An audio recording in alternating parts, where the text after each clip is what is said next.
Difficult day for hydroplane racing fans in the tri-state after the board of directors of the Evansville Convention and Visitors Bureau voted not to continue with hydroplane racing during this year's Hydrofest.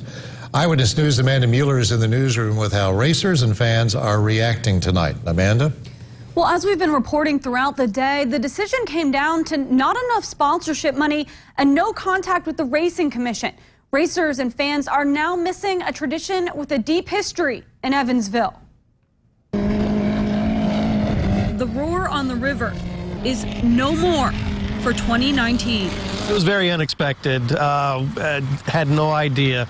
And it just happened so fast. For decades, hydroplane racing had a home here. I remember when I was a kid, my father would take me early in the morning. We'd wake up, go down there, try to find a parking space, find a place to set up our tent or a tarp. Crowds would flock to hear these river monsters rev their engines during what began as the Evansville Freedom Festival. The Evansville race was on ABC Wide World of Sports when they had the Gold Cup here in '83, regularly on ESPN. So in a way, it was a big deal in Evansville. This isn't the first time local racer Dennis Wright lost his chance to race locally. A lot of emotions. In 2017, a tornado destroyed his boat. I have no tools, I have no equipment, no gear, nothing. I'd have to start all over from scratch. He has since picked up the pieces and literally put them back together for the next generation. If anything, it just encourages me to keep on going, do what my dad does.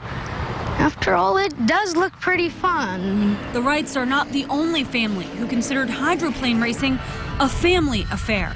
The vendors, it was just a blast for a kid. You're going to keep it in the family. Racers and fans will now have to get their thrills somewhere else.